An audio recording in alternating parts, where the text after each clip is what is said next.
Ladies and gentlemen, welcome to the From the Pack Seats podcast. I'm Jerry Lou, and filling in for ZP is Tuckerdale Booth. Oh. No Kenny Loggins today, Jerry. Just Steve Winwood for me, thanks.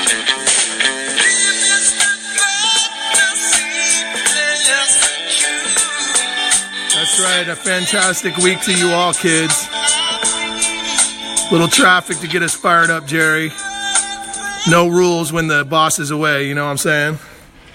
Hey, fair is fair. I like rando music is the best music. So how's your week been, Tucker?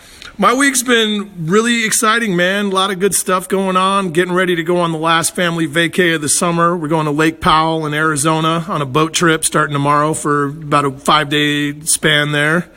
But a lot of good stuff, man. A lot of good stuff. Very exciting. A lot of good work, good golf watching, the whole nine. You ever been to Lake Powell? Yeah, it's actually a yearly family tradition that we have. My brother-in-law owns a timeshare on a houseboat. So every year for the last 25 years, he has taken his close family and friends on this trip. And, you know, it's like they bring other boats, jet skis, paddle boards, wakeboards, water boards, all the boards, man. We got them all there. It's all very exciting, very exciting.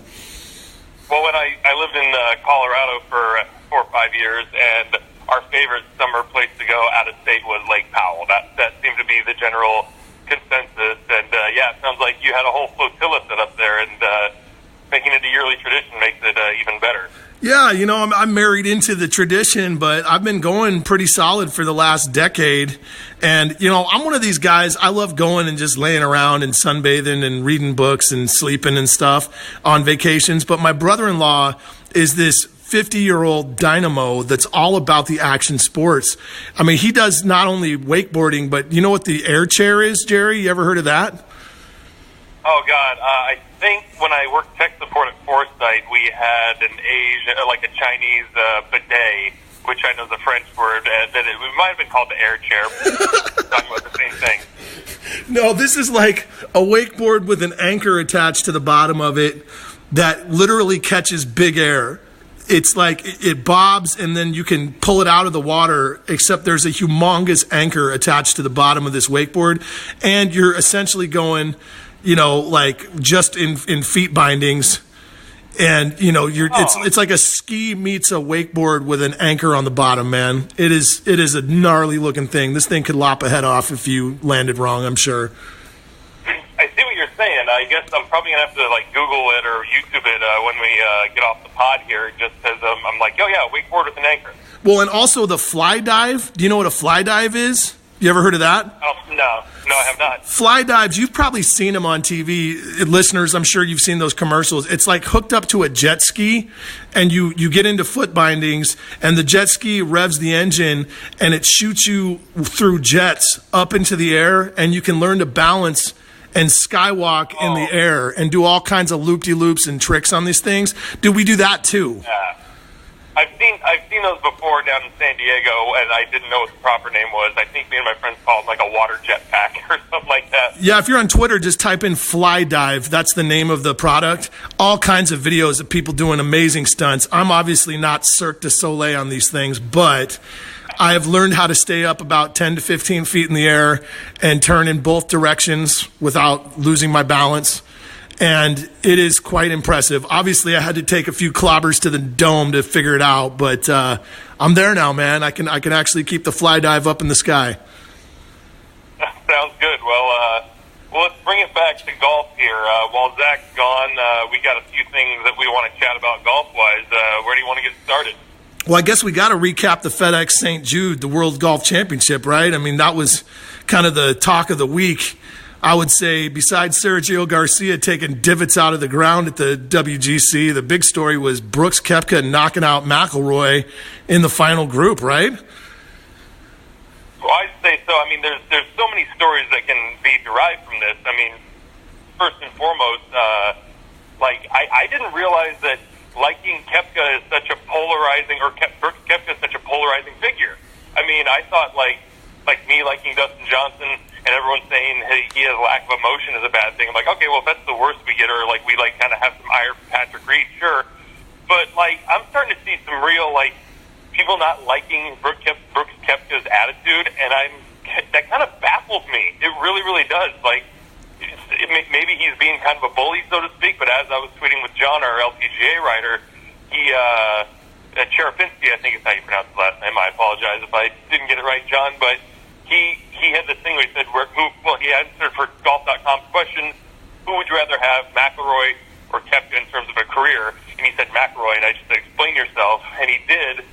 But, I mean, I've kind of adopted Brooks Koepka's mentality to golf, and it has really paid huge dividends for my game. And it's kind of one of those, like, lead follower, get out of the way type things. I mean, Brooks is like shoving people out of the way. I mean, that's why I don't understand why people don't like him. I think it's kind of this jock air of swagger that he's got about him. Like, this is the guy in high school that was part of the cool football guy crew. This wasn't some... Palmer wasn't? Well, I mean, granted, but I mean, this is the guy... And also, don't forget, Rory McIlroy is a fairly tiny little guy. I hate to say it like that, but I mean, compared to me, I stand 6'2", 220. McIlroy's probably, 5'9", 5'10" at the tallest. Weighs 150, 160 soaking wet. 5'9", yeah. I mean, he's a short, slight of frame guy. Brooks is this big beefcake, Popeye meets Arnold Palmer looking dude. And he's got James Brolin's good looks. He looks like Josh Brolin out there playing golf. I really feel like it's kind of that with this air of swagger that he carries that bothers people. In a way, it's kind of the Tiger Woods effect, if you will. It's this sense of he has the chin up. He acts like he's just too cool for everybody else. You can tell that he obviously thinks he's pretty awesome. And granted, he is. So people are jealous of not only the attitude, but also the results. I mean, he's closing all the time in the big ones now. But I don't know. I mean, to the question about John, whose career would you rather have? I think it's kind of early to debate Brooks compared to Rory. Rory's been out there a decade. Granted, Rory's had lots of success on the European Tour. He's won more regular PGA Tour events than Brooks. And they both have 4 majors. So, I mean, I think time will tell if Brooks has a more prestigious record at the end of his run. But right now, 7 titles, 4 of them are majors.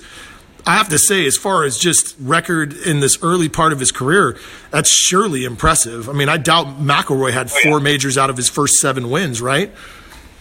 Correct. I mean, when it comes to career versus career, I mean, I think that, if I recall, that's what Golf.com was asking on Twitter.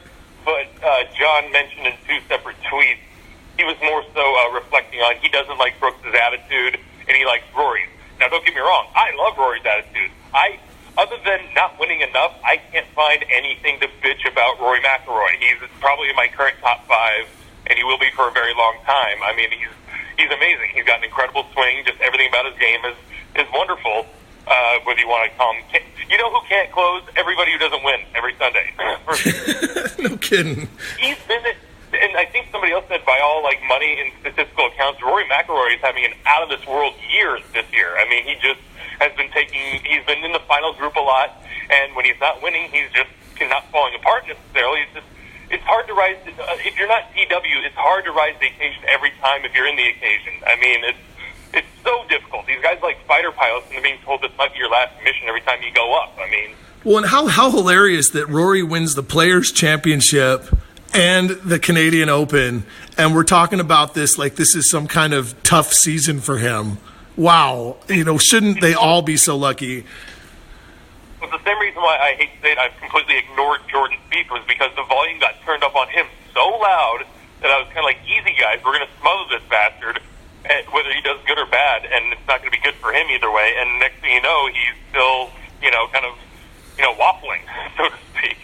Yeah, I do think, though, that comparing their mentalities, Jordan has always kind of been a head case that kind of seemed to catch lightning in a bottle for a little while. Rory has moments of being a head case, but it seems like talent-wise, there's just a whole quantum leap's worth of talent ahead of Spieth. I mean, he drives the ball farther. He seems to have much more of a killer instinct in general. And there's not as much falling apart mentally when he doesn't do well. Seems like Rory's pretty stoic most of the time about that. Now, granted, not always, but compared to Spieth, and of course Koepka, he just seems hardwired to go out there and be right in the hunt when it matters most. And I think that's why people are giving him so much respect right now. Oh, but see, I'm one of those people who gives him a ton of respect. This is for the once I'm actually fired up towards the opposition of an opinion on this, and where I just look at hey, people, what's wrong with a guy having the whole "give me the ball" mentality? Like here, we need to score right now. Give me the ball. I got this. We're all going to succeed. I mean, it's just it's golf. Granted, golf's not a team sport, but that's what Brooks is. I mean, calling him a jock can mean a zillion different things in a zillion different directions. But ultimately, my God, he's a leader to me. I look at Brooks Koepka and everyone emulate him. And I see it with a lot of kids in their late teens and early 20s on the golf course. I see it a ton, whether it's collegiate or amateur or semi-professional or whatever you want to call it, or just people on vacation.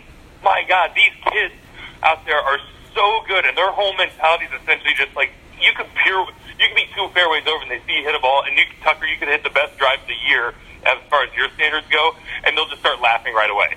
Even if you hit a 285 down the middle, they'll just be yeah, nice shot, and then they just hike up their pants, go up there and smother one. It's just it's amazing what these kids can do when they really focus. And I think Brooks Koepka is kind of the poster child of that. And like I said, I've applied it to my game, and it's great. It feels wonderful just playing good, playing better, while all I've done is just done more mental push-ups as opposed to anything else in my game. Well, and we're Americans, so anytime an American comes onto the golf scene anymore and makes the kind of splash that Koepka's made, it's got to be good for American golf, because we're still talking about Tiger Woods, praying that he still does well. And, winning a Masters this year was big for American golf because it was this nostalgia tour for us down Tiger Woods memory lane.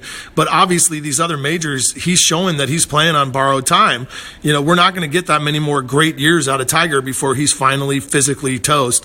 So Brooks Koepka to me represents the next generation of dominant American talent that can compete with these Rory McIlroys and these guys from around the rest of the world, which are surely becoming more the norm. It reminds me of tennis. Tennis is all these big guys from other countries and then a couple scrappy Americans trying to get in the mix, unless we're talking about women. But as far as the men's tennis, it's all these Europeans and Australians and people from Japan and people from all over the world, but it's not American men that are dominant in the sport. And I'd say Brooks Koepka, maybe Dustin Johnson, but again, we're talking majors. Dustin's only got 1 major and has coughed up 3 other ones. Koepka's our big hope to really, kind of press these European guys that are consistently bringing home the bacon. I get that. I mean, I just like the fact that high tide raises all boats. There's just so much talent out there. It just seems like there's such a chasm right now because it's been so long since Rory's won. And guess who hasn't been on the cover of a golf video game, even though I haven't made too many? Brooks Koepka. I mean, Rory has already established himself as kind of taking that torch from. Just golf trivia real quick, Tucker. Who was the first golfer to be ranked #1 in the world after Tiger Woods coughed up that spot and never returned? I'm going to say Luke Donald. Am I right? Bingo. And I kind of always hated to be I always thought in my head, it's the guy who takes over that #1 spot for just 5 minutes or a year or whatever is going to be somebody we're never going to hear from again. I hate to say, because it's just a position you don't want to be in. So when Rory essentially grabbed that mantle or that torch from Tiger, and you saw Rory plaster up on EA Sports for that one golf title, I thought, hey, this is a changing of the guard, so to speak. And it was a little short-lived, and us as Americans especially, we can't really handle that. That's why we're still. I can't believe Tiger did what he did, and I'm glad he did it because it calmed a lot of people down and it revved a lot of people up. But at the same time, I really felt some chapters or some books are closed for some people, and hopefully not for Rory, so to speak. I mean, both, do you sincerely think Tiger's going to win another major, Tucker? I think he can. I know we talked about it a little bit on the last podcast, but I think it's going to be a body of work that covers the next 20 years. I don't think he's going to be in a lot of normal tournaments, and I agree with you. I don't think he's going to do the senior tour, but I do think he's going to keep showing up at these majors, and until his back completely gives out on him entirely, he's going to keep trying to win that 18th and 19th major. So I do think that he probably will win again. Will it be consistent? No, of course not. I think it'll be kind of like this Masters. He's going to be kind of trying to maybe pick off one every 3 or 4 years, and hopefully in 15 to 20 years from now he can get that last one. I mean, gosh, if Tom Watson can be in contention at 60, I dare say the big cat can too. Well, speaking of Tom Watson being contention, a couple fellas there with combined 23 majors, I forgot Tiger's last win. Let's flip the table over to a man with one major, Sergio Garcia, and his most recent antics. Catch everyone up in case they didn't watch this weekend. I was certainly working a lot, so I didn't watch any golf, but I saw this a bit, got into a couple good conversation on Twitter about it, but the WGC, what now, was where, Tucker? Okay, it was in Memphis now. They moved from Akron to Memphis. Or no, it wasn't in Akron. I'm sorry. It was in Ohio, though. It used to be at Firestone. Now it's in Memphis for the FedEx St. Jude. So they're on this new course in Memphis. Okay, I feel bad. Let me rewind here for a second. Was the WGC and the FedEx St. Jude the same week? I thought they were. Yes, it is. It's the World Golf Championship, and we're calling it the FedEx St. Jude. So it's a long, lengthy title. The WGC FedEx St. Jude Championship. Well, those have always been two very separate entities to me, even though I can foresee them coming together. Like the FedEx St. Jude was like the John Deere to me, one of those regular tour stops that I always had circled on my calendar. Even though I saw like Rory-Koepka wins or whatever, and I saw this, that, the other, people were wording it only half of it each way and differently. Then I was like, so wait, do we have 3 golf tournaments going on this week here? I mean, what's going on? I think they just joined forces, man. I think they kind of glommed on to the WGC now. So, yeah, it is one big wordy title, and most people were calling it the WGC event, so I can see why you could get that mixed up. So why was there so little coverage of the Sergio thing? The one video I've seen seems like it was found on like some Kazakhstan CCTV feed or something like that we managed to get from like the Policia last night. Well, okay, so we'll go back. Starting at the British Open, at the Open at Portrush, footage came out from a fan of Sergio hitting a wayward drive, and then as he starts to walk down the fairway, he chucks his golf club at his caddy, who also happens to be a relative. But he chucks it at this guy, and I believe it's his brother, and he ducks, and this could have seriously hurt this caddy, and that's on video. So that was a couple weeks ago. Does that make it better or worse if it's family? Like, as you said, who was a relative, by the way. I'm just like, well, I don't know if that puts the peg up or down a couple notches. I bet we're going to cut him some slack for that, because everybody's like, oh, well, I remember throwing a club at my brother when we were out golfing. But then we move forward to this week at the WGC, and he hits another wayward drive and takes his driver and slams it into the turf and takes a huge chunk out of the grass. Now, again, all on its own, that's not that bad, but this is a year where Sergio has been penalized for pulling similar stunts when he was over on the Euro Tour. He put out a big statement saying that he was going to control his anger and not damage greens and damage golf courses anymore. And now it continues and persists. So that's why I believe it's the issue it is. As far as why it didn't turn up more online, I dare say the PGA's got to be trying to scrub all this, because it doesn't make them look good to keep enabling this type of behavior. Correct. And as we know, the PGA, what with the Dustin Johnson situation and amongst other players, they are a private organization who are allowed to give out public information as they please or not please. And,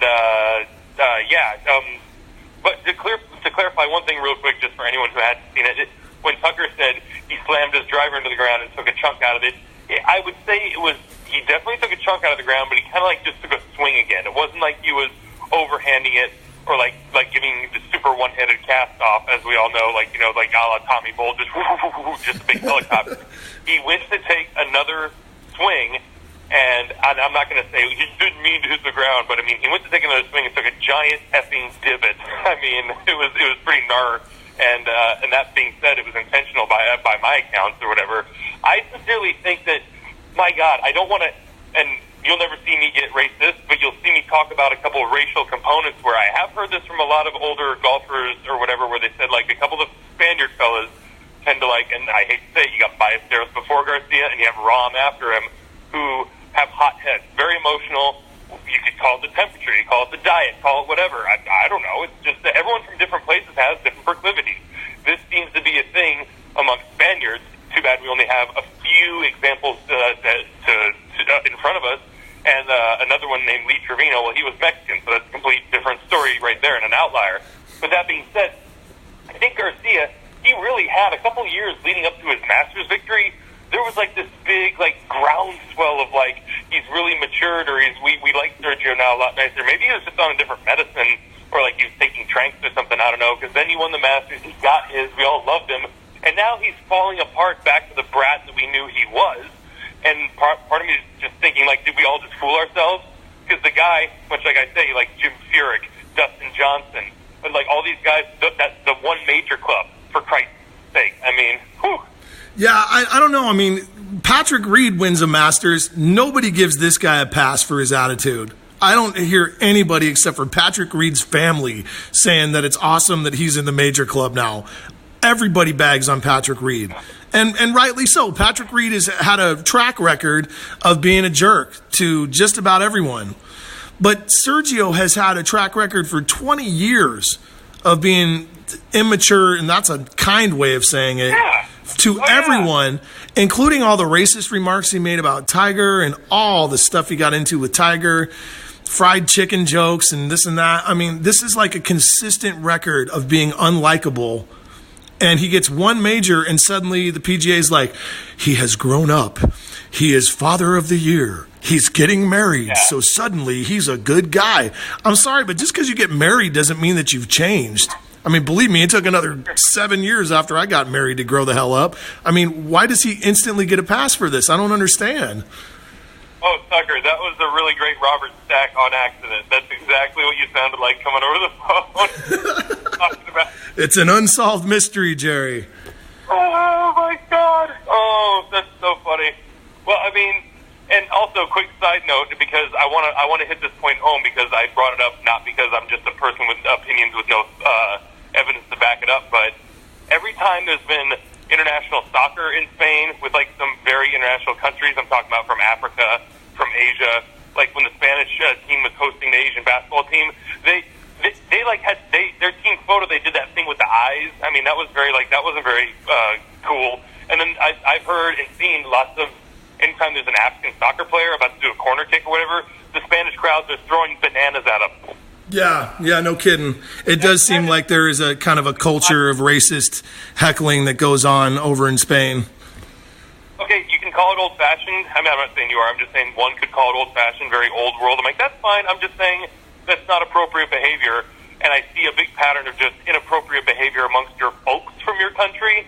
And that's about the worst thing I have to say. That's it. I'm not even pointing any fingers. I'm just saying of a few crowds I've seen and a few patterns and a few specific individuals or whatever, the picture kind of paints itself, and it's fine. I mean, I actually dated a girl from Spain when I was back in the military, and she was delightful. I mean, it's not like, I mean, come on. Well, really, I mean, we should add the addendum. I know lots of wonderful, lovely Spanish folks. And I also know that America has a tendency to get racist with the heckling, too. I mean, look at the NBA this year with Russell Westbrook getting into it with Jazz fans and being called horrible names. I mean, this is not unique to Spain. But I do think that, you know, to your point, it seems like there's a passionate fire that burns in a lot of these Spanish golfers, and it seems to bubble over into destructive behavior. You know, Rahm flips out a lot, but typically that just bubbles out in profanity on live mics or something. You don't usually see Rahm taking a chunk out of the ground with him when he gets upset. But Sergio has kind of turned that into his calling card, where he stomps on the greens and tears them up, or he goes Full Metal Jacket on a bunker or whatever. And all this video pops up online, and so that's why this kind of attitude persists from the fan base that Sergio is immature and disrespectful to the tour. I mean, gosh, Jon Rahm is surely as, if not more popular around the world now than Garcia is. Am I right? I mean, it seems like Rahm has become the new it guy, and he doesn't even have a major. Oh, well, I think Rahm is, like, by all means, everything that is and can be trending, and by definition of the word. He's like 23, 24. He is getting a little bit better, and his tantrums are merely verbal or whatever. And when that happens, the only damage it does is to himself. And I mean, he'll realize it one way or another. I think every golfer realizes that at a certain age, just whenever it hits that level on your pole or whatever. With that being said, I don't even want to suggest that Sergio got his major and now that means he's got carte blanche to act this way. It's just, I don't know. I mean, Seve had a lot of, we call it swagger, but I mean, I know a lot of people that really dislike the guy to the bone. They're like, I don't care what kind of golf shots he hit, or what he won. I think there's a lot of Americans, both casual fans all the way to professional golfers, who dislike that man highly. And I don't want, it's the point where it's like, I don't even want to ask him why. I'm just like, okay, new subject, oh, geez. Well, it's that Ryder Cup stuff. You know, people take that more seriously than just about anything. And I'll give it up. Ryder Cup is specifically about character and representing one's nation or one's, country. And I think that Seve had a rep for being really cantankerous, especially with American players and fans during Ryder Cup. And I think that for Americans, it's hard to let go of that. Even though if it were one of our guys doing it, we'd say, well, that's just passion. But when it's somebody doing it towards us, it's harder for us to kind of take it in stride and realize that that's just the fire burning in Seve that makes him want to fight for every last bit of respect and every last bit of points he can get in those situations. But I get why people don't like him, and I think Ryder Cup is 75% of that. Well, that's a very good thing to bring up, because in terms of when I came online to watch golf as a human being personally, I missed a lot of those Ryder Cups and all those reasons. And you're also talking to a guy who on my golf Mount Rushmore, Seve is firmly ensconced up there. And one last thing on the Sergio thing before we move on to a couple other stuff, and if you want to mention anything else, feel free. But part of me is starting to think also, I mean, granted, we live in the social media day and age, the 21st century. Everyone has a camera in their pocket, and then that connects with social media. This isn't about communication or phones, folks. It's about showing off and being connected to showing off. I'm starting to wonder, it's like, is this based off of what I said, where like we've seen the one video of him, the caddy, getting the club thrown at, and we've seen the one angle of him taking this divot. Well, I feel like there's like, everyone, we need to go watch Sergio in tournaments, and everyone whip out your fucking phones, because I feel like this has been going on a lot. This is the guy who tore apart the bunker. This is the guy who spit in the cup years ago. I mean, this guy might be doing this all the time, and we need to if we want a ban to be instituted or whatever, we gotta catch all this shit, because if it's only a few hundred people, a few hundred eyewitnesses at a time or whatever, and when people are watching, we have so much respect and reverence for these guys. We're not going to turn them in or whatever. We have to have our inner Tom Watsons come out. We have to call things in. I mean, just what we got to do. Well, and then I got to make this point, because I was thinking about it before we went on air, knowing we were going to talk about this, Jerry. The St. Louis Blues, I'm from St. Louis before I lived in L.A., they just finally won their Stanley Cup. And for all my friends and family in St. Louis, congratulations. It has been a long, winding road to get to this point. But listen to those guys when they're handing the Stanley Cup to them. All of them dropping F-bombs left and right. So much so that I just read a piece in Deadspin that they got more complaints to the FCC about all the latent profanity at that victory ceremony from people that were watching it than any other sporting event this year. If it's football, we know these guys are foul-mouthed. If it's, baseball, we see these guys get into huge shouting matches where they're obviously peppering the umpires with profanity. Yet when our golfers get even the least bit out of sorts, they need to be suspended. How dare they disrespect this gorgeous game? I mean, and granted, at its principle, at its soul, at the heart of the rules, everyone should be a gentleman. However, it's like the rule versus the relative standard that's upheld. Most of us fall apart in a round of golf. Most of us throw our clubs or curse or get frustrated or quit on ourselves from time to time. It's rare that people are stoic enough that they can really be at their best at all times, but it's this standard we're trying to live up to. I think Sergio has had a 20-year window, though, in which to uphold these standards, and he's doing it professionally as a role model on television. And we're not just talking about foul language like John Rahm. We're talking about racist remarks, spitting, throwing clubs, etc. Overall bad behavior. I think Sergio's in his own weight class of unlikable here. But I do think that we have to keep it in perspective when, if it's a pro fighter, we don't care if they say awful things. Look at Conor McGregor. We all laugh and applaud every time he says something racist. I mean, I think, we got to keep it in perspective there too. I hear that, and I agree 100%. I mean, one thing that just made me just realize also, and then we'll wrap up all this crummy Sergio talk. It's like the Kuchar talk. It's mostly negative. We get it. We all agree mostly. But I don't like to keep going on and on about it because, I mean, there's so much other good stuff to talk about too. But with Sergio, I mean, I don't know. I literally just forgot what I was going to say. I think the hardest part for me is that I just don't like Sergio. I mean, like the same way people talk about Koepka, but I don't like Sergio because I always felt like he was a jerk. I am a Tiger fan, and there's obviously a rivalry there. And I think that it's hard to keep respecting a guy that has so many chokes on his record. I mean, gosh, talk about a guy that's been right there to close so many times, and he finds all these ways to choke. And granted, you know, I guess my heart could go out to him for that, but he's not a Fowler or somebody where when they choke, you honestly feel bad for them because they seem like a decent human being. Sergio seems like a jerk who chokes because he just plays that jerk card one too many times and he's too up in his head. And granted, I guess the Masters kind of rewrote that story a little bit because he finally got it done at a big one. But I dare say that's the trick right there. Hey, I don't know if you heard on your end, but near the end of your last sentence, I heard a big beep that almost sounded like the national broadcast emergency system, but it wasn't. That's right. It's an Amber Alert. They've put out an Amber Alert on Sergio's integrity. If you see it, could you please call the national hotline for integral recovery? Oh my God! Oh, it's a good one. Yeah, because I haven't had an Amber Alert come up when I was on my phone. Might have been that.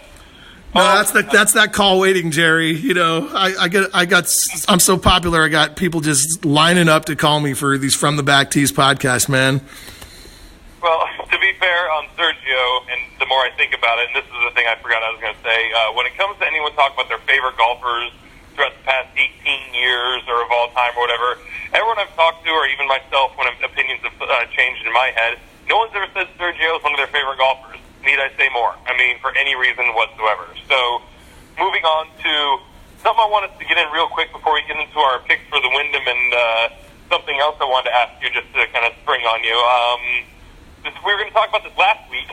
We didn't get to, but CBD, and as we've seen, Tiger and Phil chomping on gum, whatever the gum was made of, whether it was spearmint or CBD, whom knows. We did see Phil hitting off the turkey baster, which, props to him. I've done that before. It's kind of nice. But I really, do you have any opinion on this, really? It's become like, I hate to say it, there are some topics out there, I swear to God, where when they come up, I guess my opinion is I don't give a shit. And this is one where it's just like, oh, yeah, well, they would let them smoke the cigarettes more and, like, dip more and probably have beers if the cameras weren't all up in their faces all the goddamn time. It's golf, the way we get to enjoy it. I mean, that's why I love going to my new private club.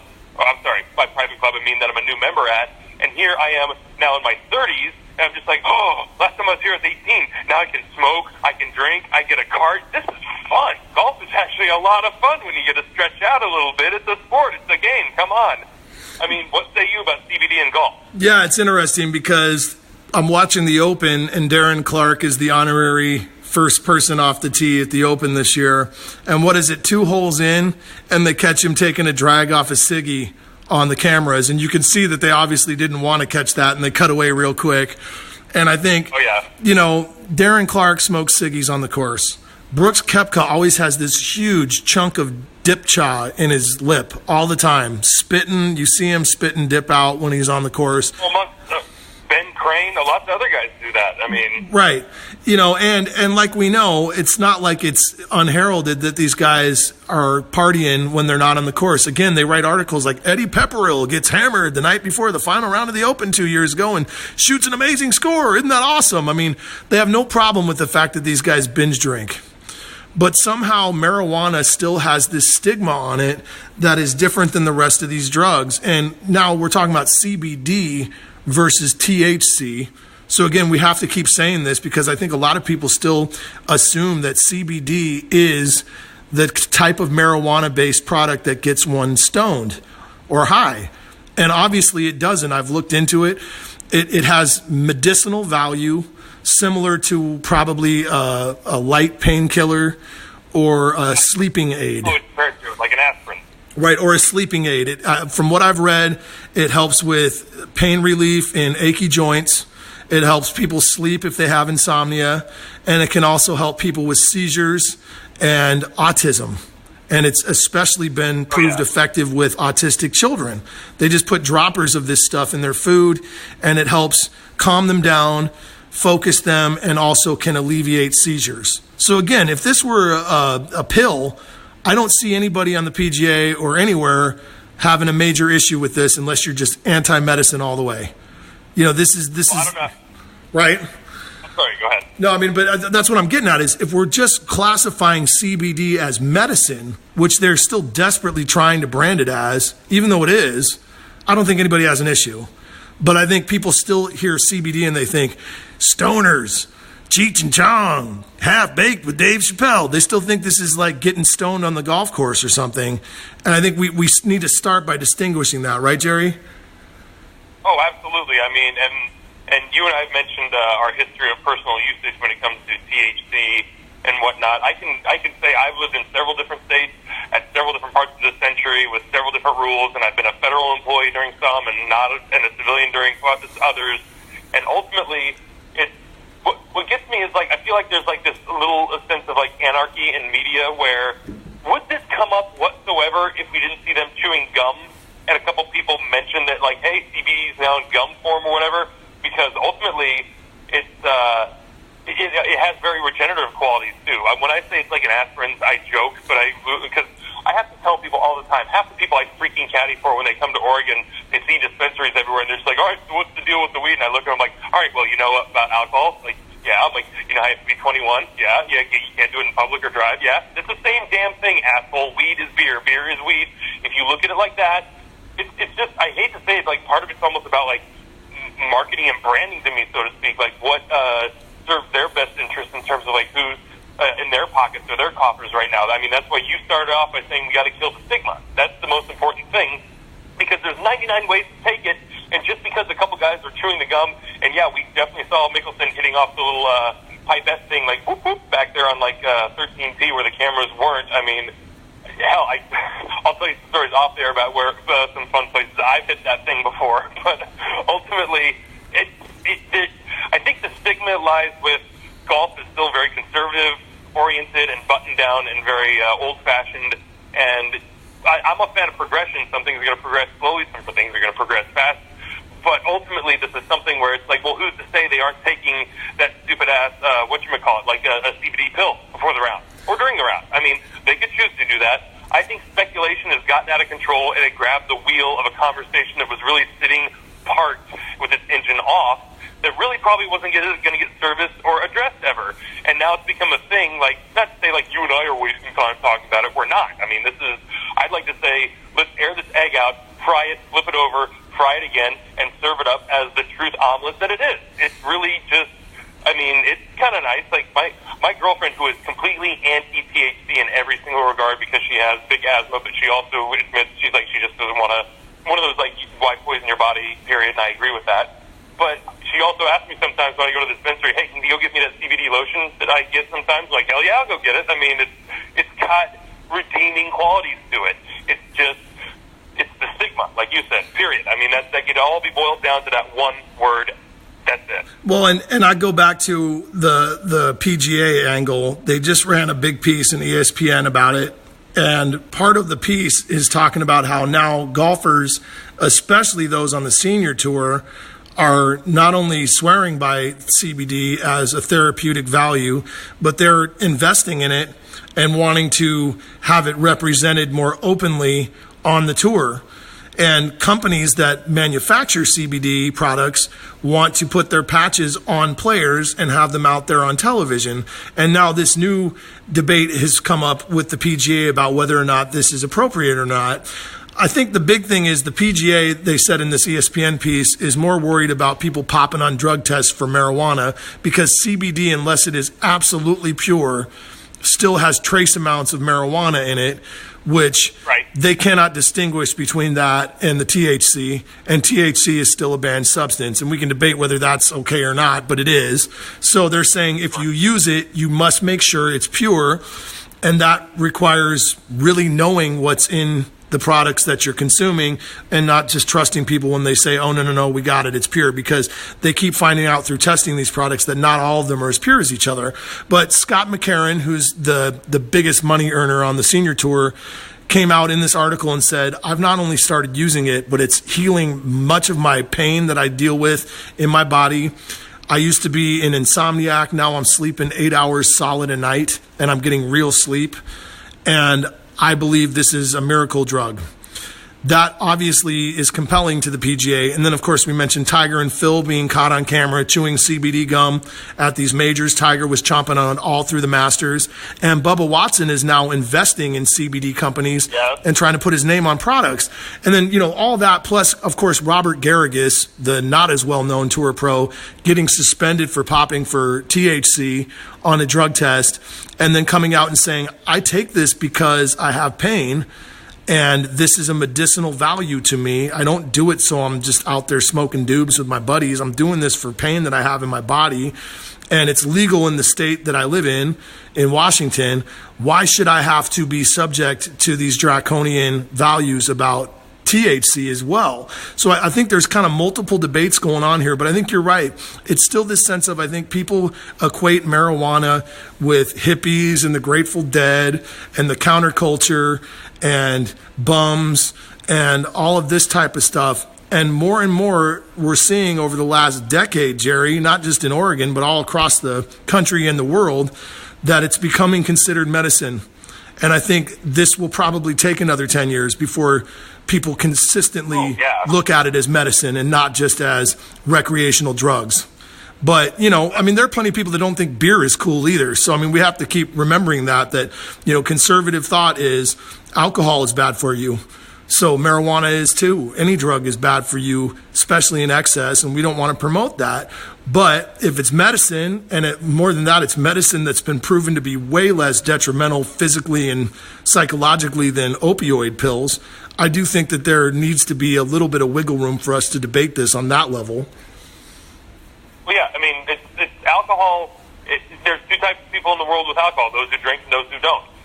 They don't make alcohol legal. We did for a few years, and guess what? It didn't freaking work out. That's why America switched back. I asked English people, Canadian people, all sorts of people I caddy for. I'm like, hey, have you ever had a prohibition in your country? And they kind of chuckle and go, no. I'm like, that's what I thought. But ultimately, I get how they say there's no consistency in these products in terms of trace amounts, whatever. But I dare tell any of these these big heads or whatever, go into a dispensary and look at the products. They have the numbers written on there as best as can be measured, and granted, it might not, they could all be different. There might be trace amounts or whatever, but still, in terms of being a consumer, that's all we have to go on, just as much as our freaking groceries and how many calories are in what. It's just based off of what they tell us. There's no way for us to literally figure it out or scientifically figure it out unless we go to a medical specialist or a scientist or something. So I hate to say it, we as consumers trust that shit all the time with gasoline, with anything that's considered consumable that we need for fuel or otherwise. It's ridiculous. That being said, I have noticed since about February, my liquor store has been carrying cannabinoid CBD smokeless pouches, and the lemon ones taste like Fruit Loops. And I'll admit, I pop them in when I golf, and I've really noticed I've golfed, I don't want to say better, but I've been a lot more even keel, just in terms of if I make a mistake, I don't really notice, or I make fewer mistakes. I don't know, but there's something to be said about that. I guess that's where my final piece of this debate comes in, Jerry, and I think this is the food for thought. I don't even know if there's an answer today. But in golf, the words performance-enhancing drug means that it gives you some discernible edge on someone not using the drug. Tiger Woods was chomping on CBD gum all through the Masters, and he had lots of very cold-blooded putts that he made. Now, we all know the nerves really kick in when you're putting. And at 42 or 43 or however old he was this year, the nerves kick in even more. Did the CBD gum give him any type of edge nerve-wise? Did it calm him down, which is one of the supposed effects of CBD? Did it calm his nerve? And if so, is that a performance-enhancing edge that he received? I don't even know the answer to it, but that's definitely a question I think needs to be considered. Sure, and see, I look at it like maybe, who's to say it's not good for him if it did, we could vamp about that for a while in all earnestness, but I just look at it like that's made. I don't know how to describe my attitude when it comes to these things where I just shrug and go, hey, maybe that'd be cool. What's for dinner? I move on. I'm just kind of like, you know what? That might be something, but I get how some people care a lot more about that, but I just look at it like I'm a big believer in science, and if it's immeasurable, then I tend to dismiss it, where it's like, well, look, it's time sensitive. We missed it, or, oh, we didn't catch it at the time, or like all these baseball players who might have been juiced back in the day and we can't measure. I shrug and go, we missed it. Who's to say? We don't know. I mean, just moving along. We can tear our hair out about this, or we can embrace it, or we can forget about it. Those are really, and I don't like the first option out of those three. I mean, yeah, I agree. I think if anything, the best answer would be just tell all the pros they're all welcome to use CBD and go get them. Then there is no advantage because everybody has the same right to use it or not, depending on whether they feel that it's appropriate for them. And take it from a fairly regular THC smoker in myself, where I imbibe daily, but I've at least, I'll be the first to admit, Tucker, I was probably like on a Peter Kessler level of fumarse, so to speak. Hey-o. No, man, it was like, I was a wake and baker, but then I stopped doing that on good advice because I heard you shouldn't smoke within like 30 or 45 minutes of waking up. I'm like, that just sounds like good, healthy advice, but it's to the point now where I probably take a couple hits of wax resin throughout the day, and that's about it. Just like whenever I'm sitting at home feeling like, hey, I'm going to read a book, or I'm going to, make some food, or just hang out or something. It's pretty much how I've scaled back. But I say that to say this, in that there is a huge difference between THC and CBD and what it does to you. I can't vouch for it makes you probably feel the same way, but obviously the psychotropic reactions there is a stark difference. I know you used to imbibe back in the day. I don't have to tell you if you've ever participated in CBD to know that there is no, like I said, that's like an aspirin. An aspirin doesn't make you feel flighty, or it just makes you feel improved. God forbid. You're also talking to a big advocate of HG freaking H, though. I'm totally on one side of the picket line saying this should be a thing that we do all the time for everybody.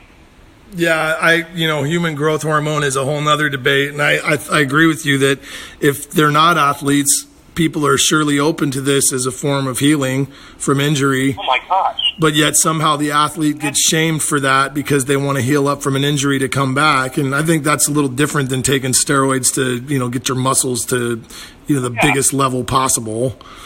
Well, notice I said I am a big fan of HGH. I am not a big fan of PEDs. I'm not a big fan of steroids. I could actually nix those things big time. I'm not a big fan of testosterone enhancers. Human growth hormone, or very natural holistic things or whatever, I am 100% for. I know there are a lot of holistic bullshits out there and a lot of holistic things that are on the ban list, but like you said, that's another debate for another time. HGH is a wonder. It's amazing.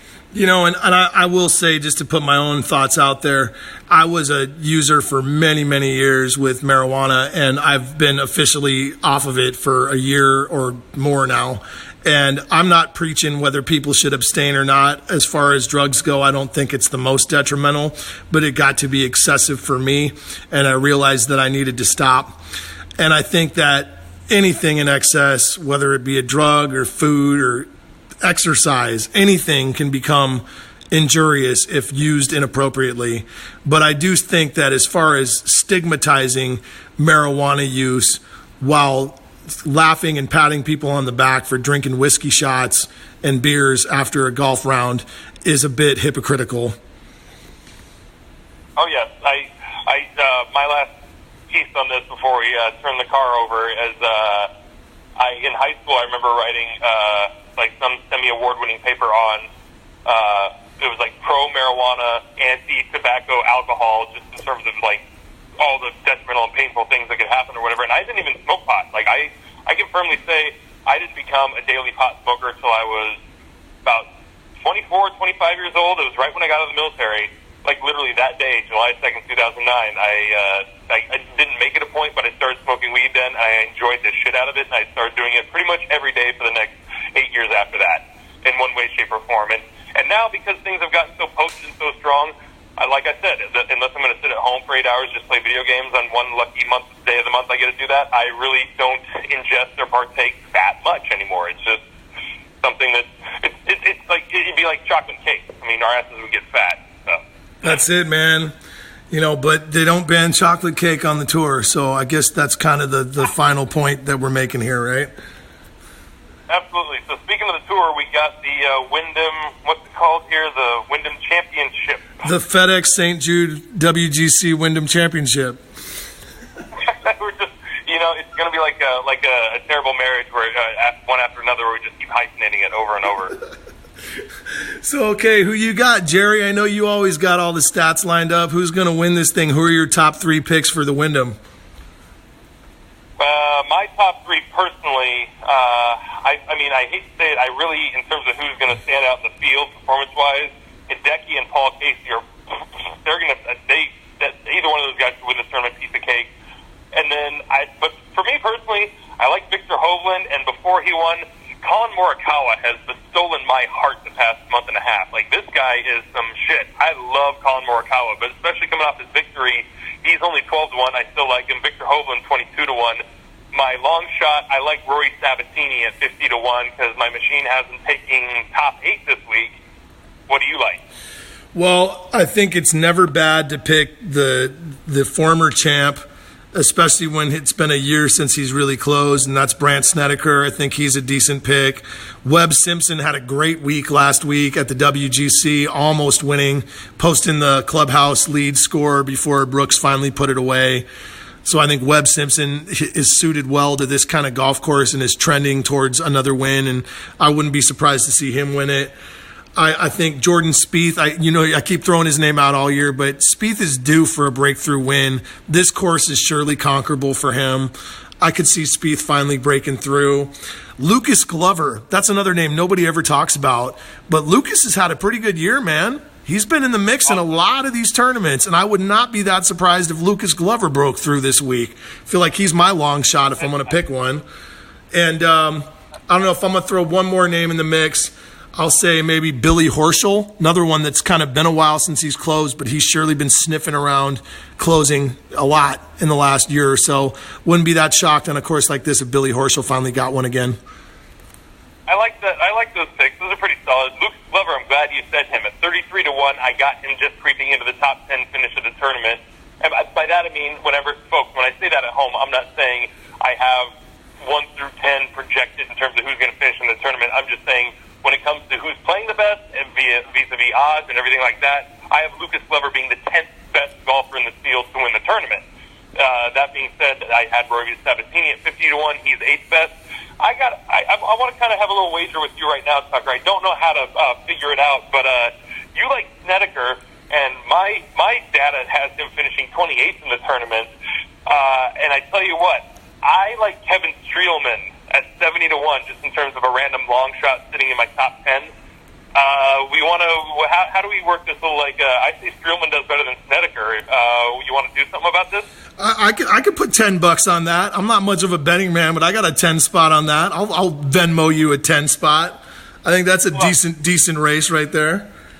Well, hold on. First and foremost, I want to discuss format. I mean, what the stakes could be monetary. They could be something fun. They could be something humiliating. We can decide that later. Okay, no money then. Let's just go to some sort of embarrassing Twitter video that needs to be posted.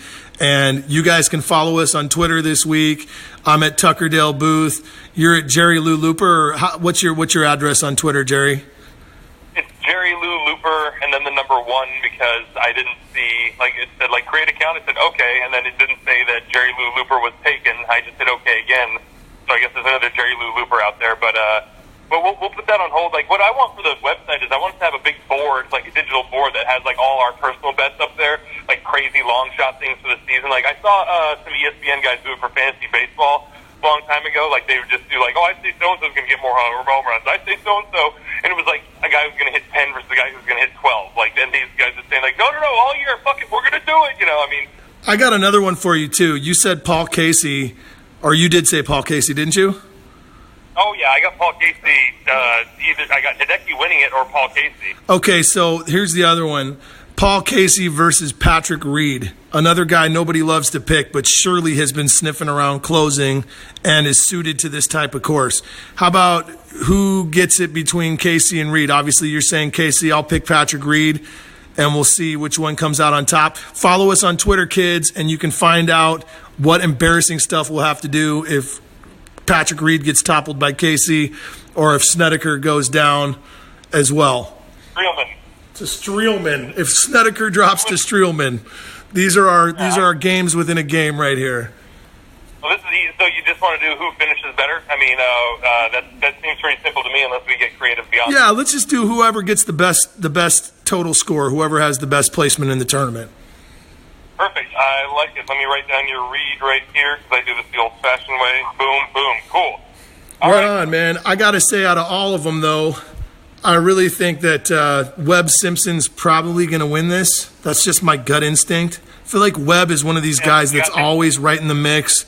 It's been a minute since he's won, and I feel like after last week, he's on a hot streak. He's got a great attitude. I'm picking Webb to win.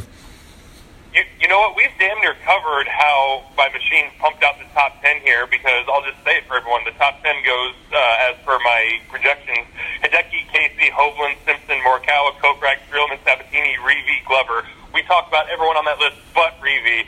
Way to cover the list there, buddy. That was some good work. Well, and I'd love to see Victor Hovland break through. He's a lot of fun, so I will give it up. I would definitely be pulling for Hovland. He's a fun guy, great rookie. Would not be surprised at all to see him break through either, but somehow my gut tells me Simpson, man. Well, I mean, you got Morikawa and you got Wolf that's already won. I mean, it's Hovland's time. I mean, that's why I'm looking at this list going, geez, I got to somehow sit down and watch some golf. This is going to actually be a lot of fun. You bet, and you're going to have to do a lot of watching for me because we're going to be mostly off the grid this weekend in Lake Powell. So I'll be following along with the faint reception that I get on my phone. But definitely everybody tune in for the golf this weekend. The great subplot, in case you don't know, this is the last chance for these guys to get into the FedEx Cup playoffs. So even if they don't win, they're trying to get inside the top 125, and obviously winner gets right into the mix of the FedEx Cup playoffs. And then the playoffs begin, man. This is the exciting subplot every year to the Wyndham Championship. Final chance to punch your ticket to the playoffs. It is a lot of fun. I was about to get bummed out because we didn't have any more majors, but I forgot it's a good time to spin up the interest again for the FedEx Championship. So we're about to touch an hour, Tucker. Before we go, I just had one last question for you before we give our plugs. Any PK news? Any what? And I'm sorry, repeat that, Jerry? Any Peter Kessler news? Little bit. I don't want to get too into it because I've promised to be somewhat discreet about it, but Peter Kessler is not too pleased with the fact that I'm now working for Executive Global Tours, and I got to give EGT some love. Thank you guys, Executive Global Tours, which you can follow online, www.egttours.com. That's Executive Global Tours, www.egttours.com. They're on Twitter at exec_tours on Twitter. That's excellent. Check them out. I'm definitely excited to be the new West Coast sales representative for them. We've got tours going all over the world, and all of them involve pro athletes, many of them former greats, including Super Bowl champs, Cy Young winners, soccer legends, golf legends, hockey people, all kinds of people. And it's so exciting because we're setting up tours where people can go visit all of these different wonderful countries, many of them in Europe. We've got spots in New Zealand. We've got spots in the Caribbean. We've got spots in India, all around the world. And you get to golf with these sports legends, dine with them, hang out with them, hear them speak. And I'm getting to speak to these guys on the phone, Jerry. I'm actually getting to talk with them on the phone already. And it's just such a thrill for a sports fan like myself to get this opportunity. So I'm the new West Coast sales representative for EGT, Executive Global Tours. Please check us out, egttours.com. Peter Kessler is not thrilled about it, but sorry, Pete. I have to say, no matter what, I'm grateful to you because in a backward way, you are the reason why I got this job. Thank you, Peter. Absolutely. And you can find me still caddying at Bandon Dunes. And after this, I'm going to go weed eat my acre of lawn.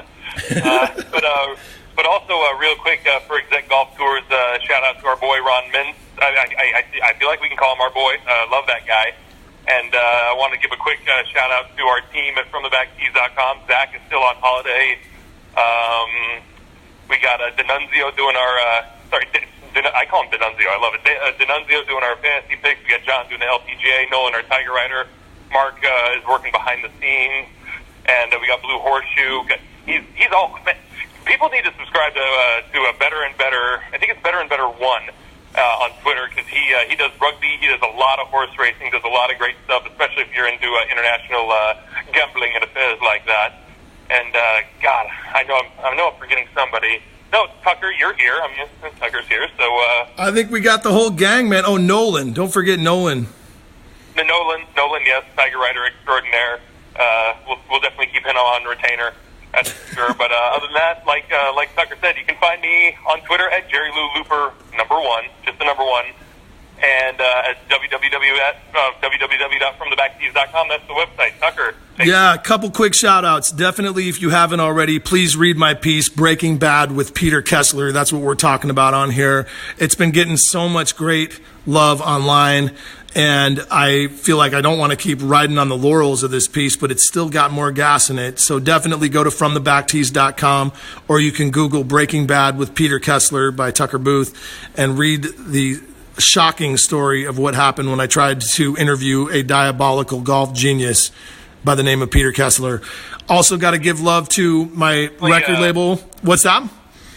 He's definitely chaotic evil. No comment anymore.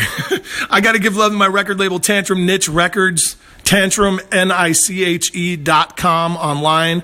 My albums are on there. Lots of great music by my friends and label mates is on there. All of it is free. Every single album on TantrumNiche.com is free. That's TantrumNiche.com. And a couple quick shout-outs for my online friends. Rory Mitchell from the Mitchell Report out of Canada. Definitely go check out the Mitchell Report. You can run that hashtag into Twitter, Instagram, etc.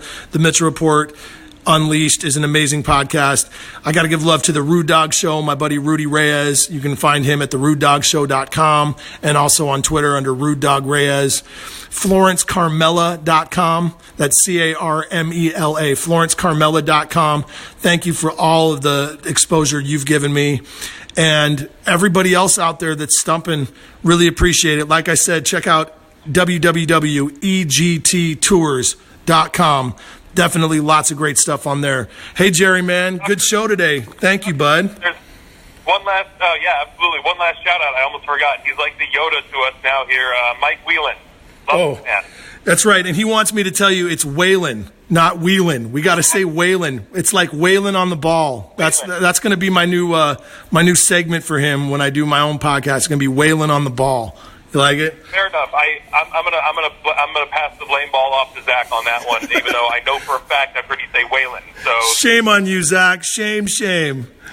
No wheeling and dealing on Whalen. See what happens when you're gone, Zack. I hope the office isn't on fire. Yeah, no doubt.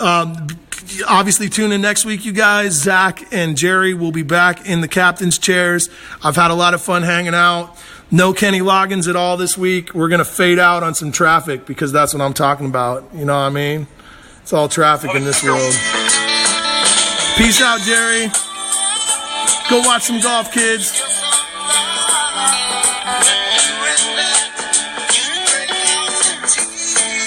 Chew some CBD gum.